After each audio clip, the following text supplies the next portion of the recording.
Hello, good morning student. Today we can going to learn about Unit 6 in Standard 10th. I love you teacher.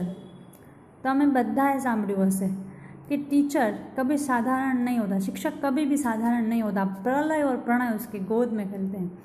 એટલે શિક્ષક કોઈ પણ પ્રકારની શક્તિ જે એના બાળકમાં એના સ્ટુડન્ટમાં હોય ને એને ખેલવવાનો પ્રયત્ન કરે છે અને એને ઉજાગર કરે છે. એ શિક્ષક વિશે તો ઘણું બધું કહેવામાં આવ્યું છે. એવું જ એક સરસ મજાનું લેસન છે જે આજે આપણે ભણીશું. આઈ લવ યુ ટીચર. આ જે લેસન છે ને એની અંદર હેલન કેલરની તમે વાત સાંભળી જ હશે. તો એ હેલન કેલર વિશે સરસ મજાની વાત હેલન કેલર પોતાના એક્સપિરિયન્સ આપણી સામે રજૂ કરે છે. હેલન કેલર ડેફ અને બ્લાઇન્ડ હતા અને એને કશું પણ સમજાતું નહીં. કઈ રીતે જિંદગીમાં આગળ વધવું, કઈ રીતે શા માટે એને આવું થયું, એવા બધા એને અલગ અલગ વિચારો આવતા. પણ જ્યારે એના શિક્ષક એની સુલિવાન એમના જિંદગીમાં આવ્યા અને એમની જિંદગી જ જાણે ઉજાગર કરી નાખી. પ્રફુલ્લિત થઈ ગયું એમનું મન.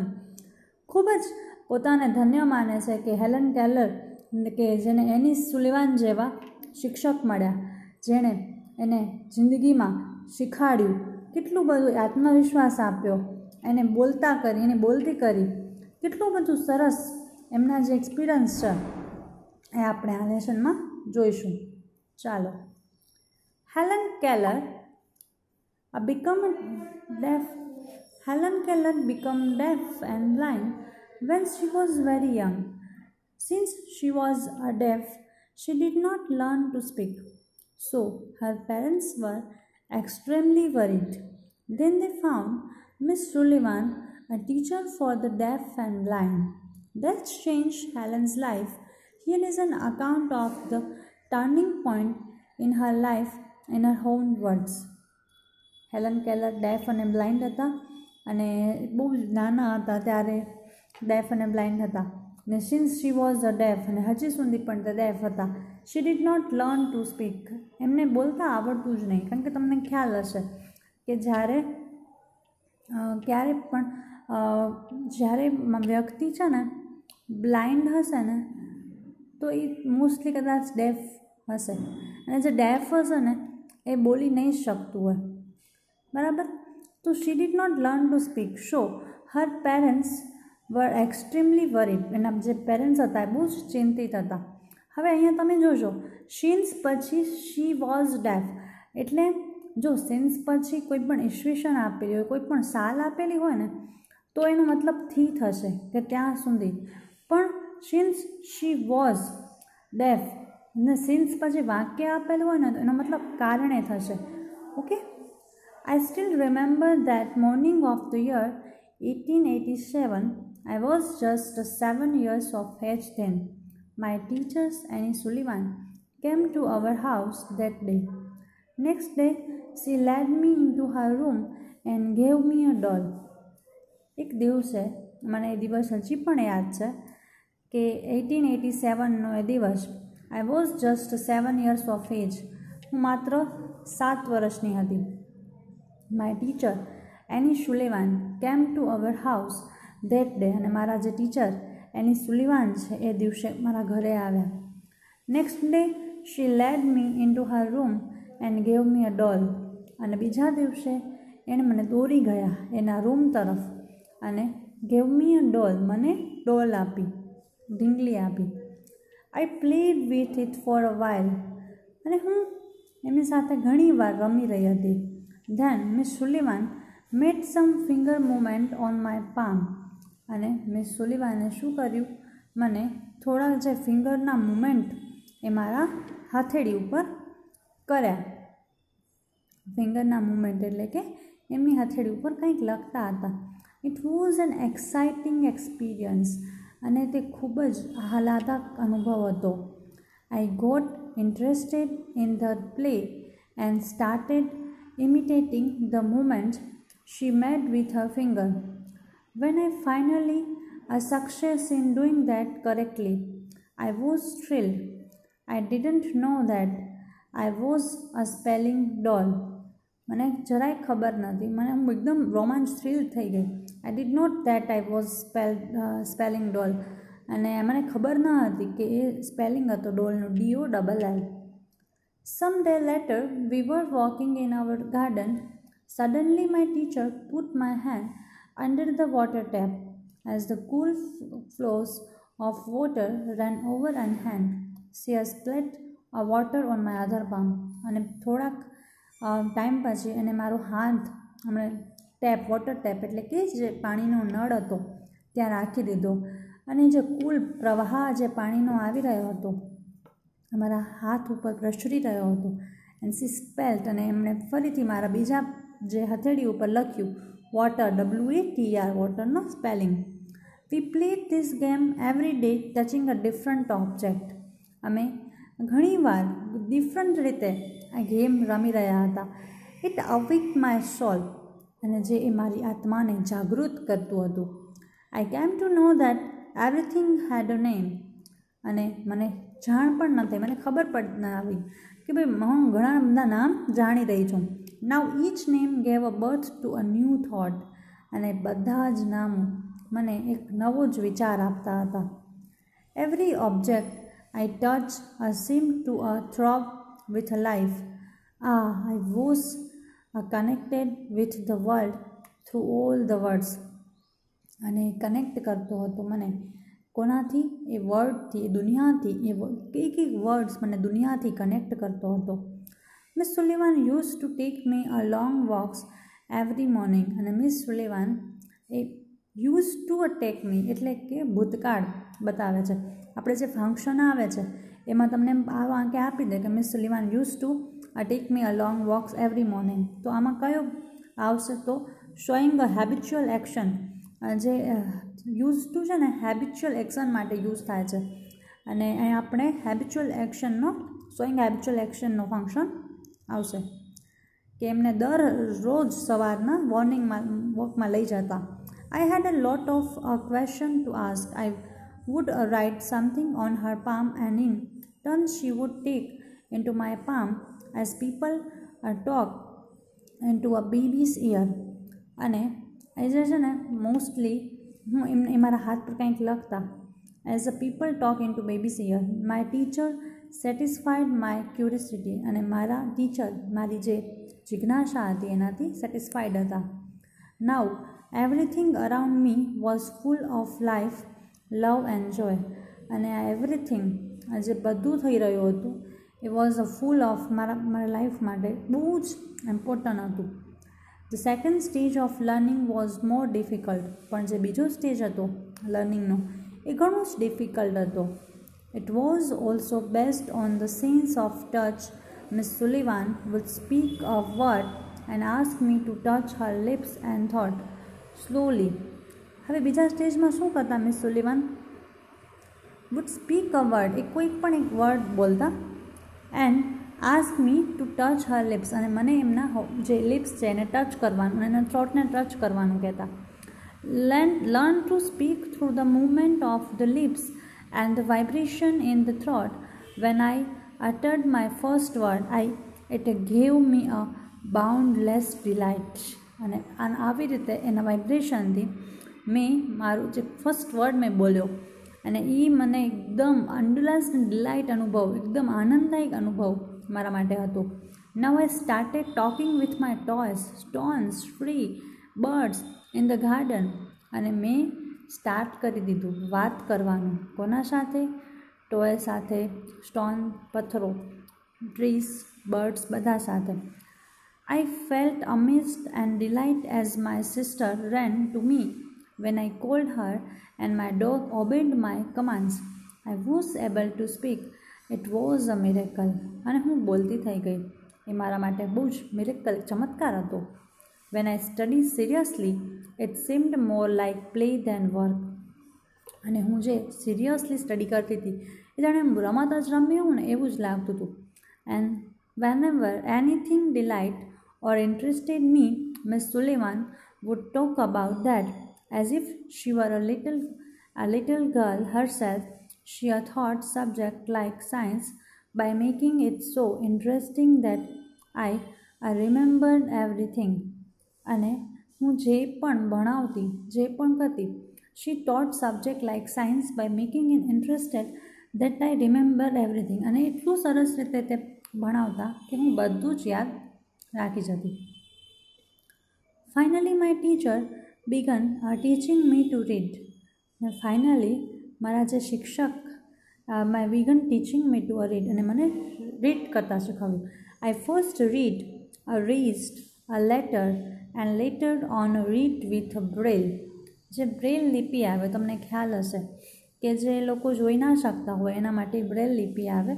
તો I learned to write with both ordinary as well as a braille typewriter. I was well on my path to becoming a well-educated person. I was provided all the possible opportunity to develop my abilities and I made the maximum use of them. અને એ મને બહુ જ provide કરતા, મને experience કરતા, એમને મને ઘણી બધી ઓપોર્ચ્યુનિટી આપી જે બધું શીખવા માટે અને જે મારા માટે બહુ જ સારું હતું.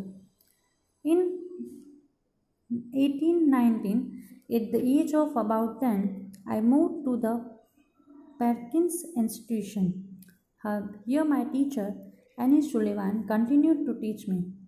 હવે 1890માં about હું 10 વર્ષ જેટલી હઈશ. And I moved to the Perkins Institution. હવે કયા ઇન્સ્ટિટ્યુશનમાં એ ગયા તો પર્કિન્સ ઇન્સ્ટિટ્યુશનમાં ગયા અને ત્યાં પણ જે મારા ટીચર હતા એની સુલેવાન એણે કન્ટિન્યુ કર્યું મને ભણાવવાનું. I could make friends with other blind children here. My loneliness began to disappear and my progress of learning improved quite well. અને જે મારી જે એકલતા હતી એ મને disappear and my progress learning improve quite well. અને મારે જે ડિસઅપિયર મને જે આ ઝાંખી કરી રહી હતી and I learn Latin, German and arithmetic. અને હું લેટિન બી શીખતી, જર્મન અને એથમેટિક બી શીખતી. In 1896 I moved on to a Cambridge school for a young ladies in a Massachusetts. This was really a great achievement for a lady like me who was blind, deaf and could barely produce sound for communication. I began writing poems and stories. હવે જુઓ 1896માં એમણે ક્યાં move કર્યું? Cambridge સ્કૂલમાં. કેમ્બ્રિજમાં ત્યાં ગયા. ત્યાં એમને જે યંગ લેડી મળી મેસેચ્યુસેટ્સની.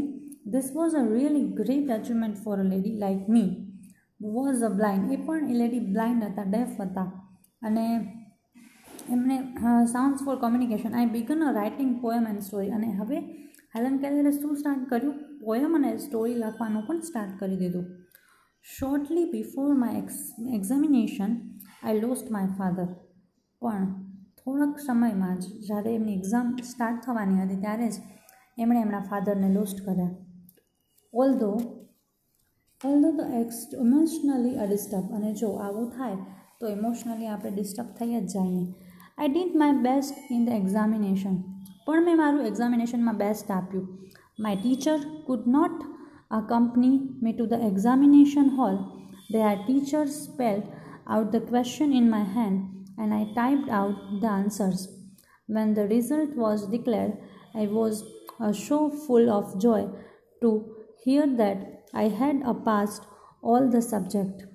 પણ જ્યારે રિઝલ્ટ ડિક્લેર થયું ત્યારે હું બધા સબ્જેક્ટમાં પાસ હતી. I remember my first day at the Radcliffe College in 1900. મને યાદ છે જે ફર્સ્ટ ડેમાં રેડક્લિફ કોલેજ 1900માં. I knew there were a challenge in my way but I was eager to overcome them. મારા માટે ચેલેન્જ હતું, હું એને ઓવરકમ કરવા માંગતી હતી.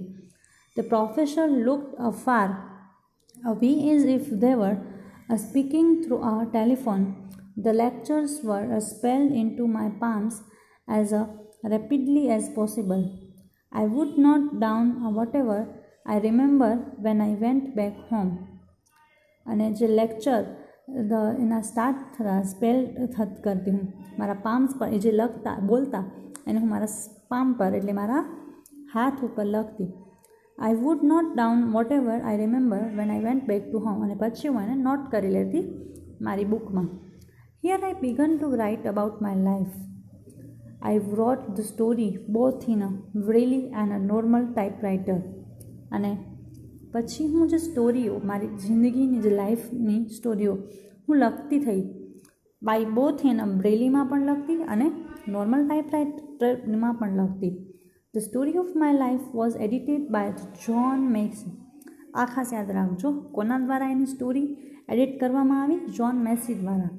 And the writing was published in a magazine in 1903, એટલે કે 1903માં 1903માં I was paid for it. અને એમની પબ્લિશ થઈ મેગેઝિનમાં એમની story. With a blind audience and editing to a Louis Braille as a mankind into a gutbund. On the 28th June 1904, I graduated from the Redcliffe College.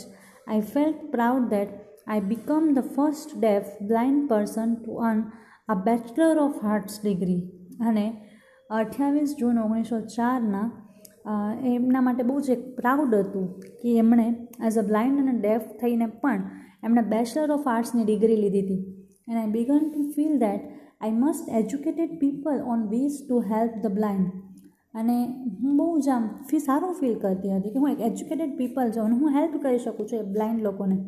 My prime goal in my life was to spread awareness regarding the poor, neglected state of the blind.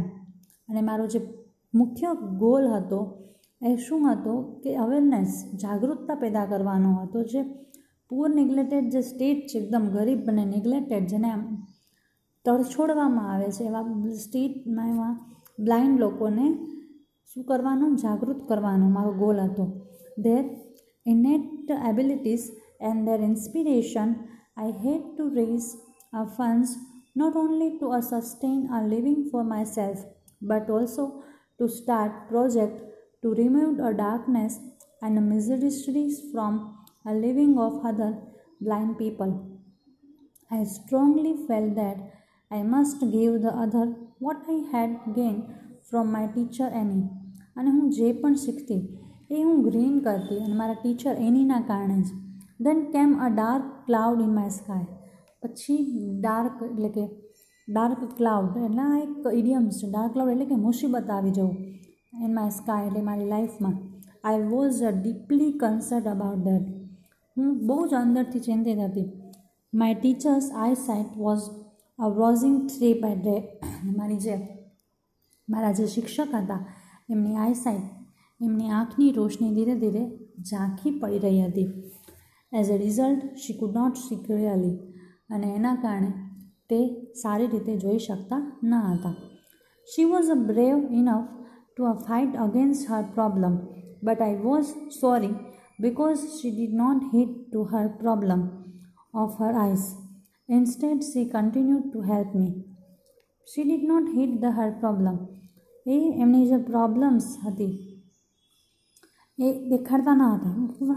એમની આઈસમાં આપણે જોઈ શકતા હતા. Instead she continue to help me. પણ છતાં પણ એમ હંમેશા મને હેલ્પ કરતા. At last my teacher lost her eyesight completely and become blind by the years 1935. She has sacrificed her eyesight for me. અને પછી 1935માં મારા ટીચરે કમ્પ્લીટલી એની જે આઈસાઇટ હતી એ ગુમાવી. What a great sacrifice it was. If she had not supported and encouraged me to learn, I would not have enjoyed the beauty of the world. I cannot think myself apart from her. My heart always speaks, I love you, teacher.